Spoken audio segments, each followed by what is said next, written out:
તો આજે આપણે રિવ્યુ કરવાના છીએ મુખ્ય સેવિકા અને સીડીપીઓનો સંપૂર્ણ સિલેબસ કવર થાય એવી બુક જેનું નામ છે સખી બુક.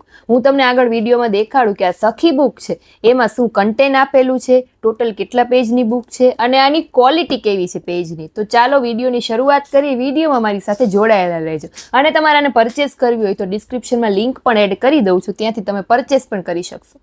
હેલો, તો આજે આપણે રિવ્યુ કરવાના છીએ. હું લઈને આવી છું સખી બુક, સ્માર્ટ સખી બુક.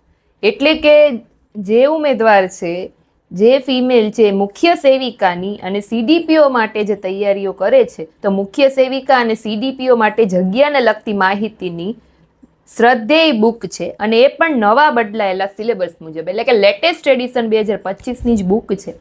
ગુજરાતમાં સૌ પ્રથમવાર મુખ્ય સેવિકા અને સીડીપીઓમાં જગ્યાને લગતી માહિતી માટે ગૂગલ સર્ચ, ઓફિશિયલ વેબસાઇટ્સ અને સરકારી મોડ્યુલનો ઉપયોગ કરીને બનાવેલ એટલે સર્વશ્રેષ્ઠ પુસ્તક એટલે કે સખી બુક.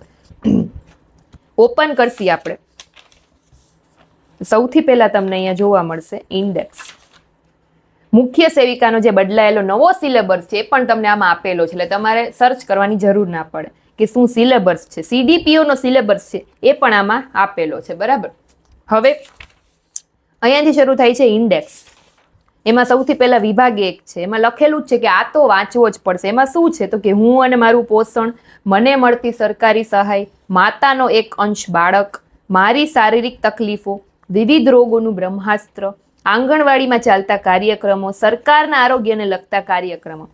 મુખ્ય સેવિકા અને સીડીપીઓની પરીક્ષામાં જગ્યાને લગતી માહિતી માટે આ વિભાગ છે ખૂબ જ મહત્વનો રહેશે. એટલે આ તો તમારે વાંચવું જ પડે. હવે જો અહીંયા દેખાડું. સૌથી પહેલા છે હું અને મારું પોષણ, એટલે કે આહારના ઘટકો કયા કયા છે. અહીંયાથી એની માહિતી શરૂ થાય છે. પોઈન્ટ વાઇઝ વ્યવસ્થિત રીતે માહિતી આપેલી છે. જ્યાં જ્યાં જરૂર પડે ત્યાં આવા ધારો કે કાર્બોદિતના સ્ત્રોત, તો આવા કોષ્ટક પણ આપેલા છે. જો ધારો કે આવશ્યક તથા અનાવશ્યક એમિનો એસિડ, તો એનું કોષ્ટક આપેલું છે. ચરબી છે, બરાબર, તો એનું કાર્ય શું છે, પ્રોટીન છે, વિટામિન શું છે, બધા વિશેની માહિતી આપેલી છે. અને જ્યાં જરૂર પડે ત્યાં આવા ચાર્ટ પણ તમને દેખાશે, એટલે તમને વાંચવાની મજા આવે ને તમે ઇઝીલી યાદ રાખી શકો. પેજ ક્વોલિટીની જો હું વાત કરું તો પેજ ક્વોલિટી પણ બેસ્ટ છે. જો ખનિજ ક્ષારો, તો એનો ચાર્ટ આપેલો છે. ત્યાર પછી વાત કરીએ આપણે તો પુખ્ત વ્યક્તિ માટેનું જે આહારનું આયોજન છે એનું પણ આખું અહીંયા ટેબલ છે તમને જોવા મળશે. વિવિધ ખાદ્ય પદાર્થો છે તો એના વિશે આપેલું છે. પાણી અને તેના પીપીએમ માપક્રમ તો અહીંયા આપેલું છે. જો મને મળતી સરકારી સહાય ને યોજનાઓ વિશેની માહિતી અહીંયા આપેલી છે. જેટલી યોજનાઓ છે એના વિશેની માહિતી. જો તમે પ્રધાનમંત્રી ભારતીય જન ઔષધિ પરિયોજના, તો એની માહિતી છે, બરાબર. વિદ્યાલક્ષ્મી બોન્ડ, તો એની માહિતી છે. ચિરંજીવી યોજના, કિશોરી શક્તિ યોજના, મમતા સખી, જનની શિશુ સુરક્ષા કાર્યક્રમ, માતા યશોદા ગૌરવ નિધિ યોજના છે. બધી યોજનાઓ છે, કેમ કે એમાંથી પણ ઘણા બધા ક્વેશ્ચન પૂછાય છે. આંગણવાડી કાર્યકરને તેડાગરને અપાતી ઇનામની રકમ, જે માતા યશોદા એવોર્ડમાં અપાય છે, બરાબર. અભયમ મોબાઈલ એપની યોજના, આ બધી યોજનાઓ અહીંયા પૂરી થાય છે. પછી અહીંયાથી શરૂ થાય છે માતાનો એક અંશ અને એનું બાળક, તો એના વિશેનું ચેપ્ટર છે આખું છે. સગર્ભા વિશે, પ્રસૂતિના તબક્કાઓ, એ બધું. આ બુક જો તમારે પરચેસ કરવી હોય તો ડિસ્ક્રિપ્શનમાં તમને લિંક મળી જશે, ત્યાંથી તમે પરચેસ કરી શકશો. સ્માર્ટ એજ્યુકેશન સેન્ટરની એપ્લિકેશન છે એમાંથી પણ તમે પરચેસ કરી શકશો અને કોન્ટેક્ટ નંબર પણ આપેલા છે, એમાંથી પણ કોલ કરીને તમે પરચેસ કરી શકશો. જો આખો અહીંયા ચાર્ટ આપેલો છે.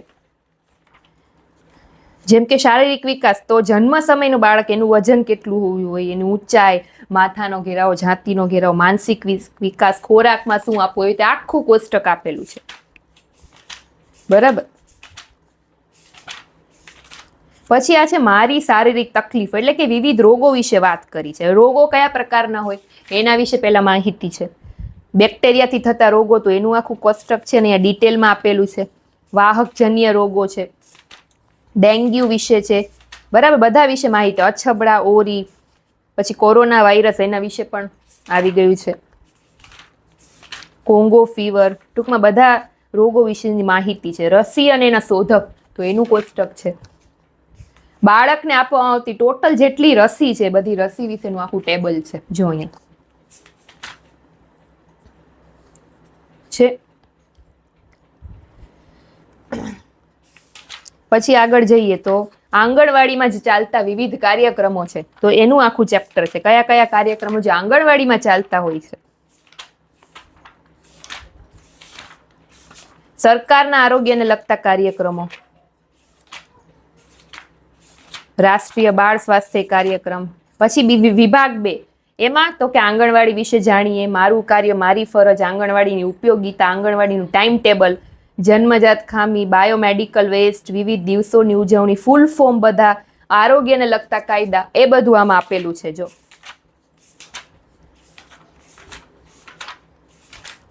પૂર્વ પ્રાથમિક શિક્ષણની મહત્વની બાબત એટલે કે આંગણવાડી લક્ષી બાબતો, આંગણવાડીનું વાતાવરણ કેવું હોય છે, આંગણવાડીમાં શું શું હોય છે, બરાબર, મીટિંગ, એ બધું આમાં આપેલું છે.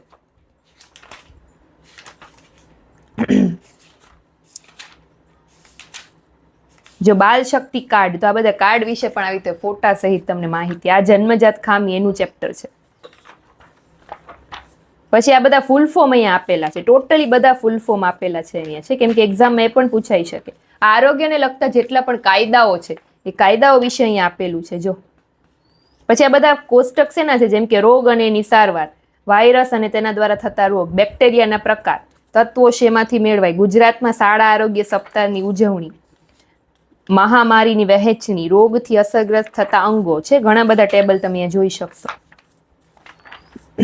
જીવ વિજ્ઞાનમાં શોધ અને એના શોધકો વિશેનું ટેબલ. જો આખું કંકાલ તંત્ર વિશે છે, કંકાલ તંત્રમાં જોવા મળતા રોગો છે. પછી ચોથો વિભાગ છે કે આ તો ભૂલ્યા વગર વાંચવું જ પડશે. શું? તો કે સ્માર્ટ ફેક્ટ્સ અને ઓલ્ડ એક્ઝામના ક્વેશ્ચન. બરાબર, જો આ સ્માર્ટ ફેક્ટ્સ છે. વિટામિન અને એના નામો છે. પછી અન્ય જરૂરી પોષક તત્વો, બ્લડ શુગર લેવલ વિશે માહિતી છે. હવે અહીંયા આપેલું છે ઓલ્ડ એક્ઝામનું ક્વેશ્ચન, 2018નું આખું ક્વેશ્ચન પેપર આપેલું છે. ટૂંકમાં ક્વેશ્ચન પેપર સોલ્વ કરો એટલે તમને ખ્યાલ આવે કે કેમાંથી વધારે પૂછાય છે, કયા ટોપિકમાંથી. એની આન્સર કી પણ અહીંયા જ આપેલી છે. પછી 2019નું આપેલું છે, એની પણ આન્સર કી સાથે હશે.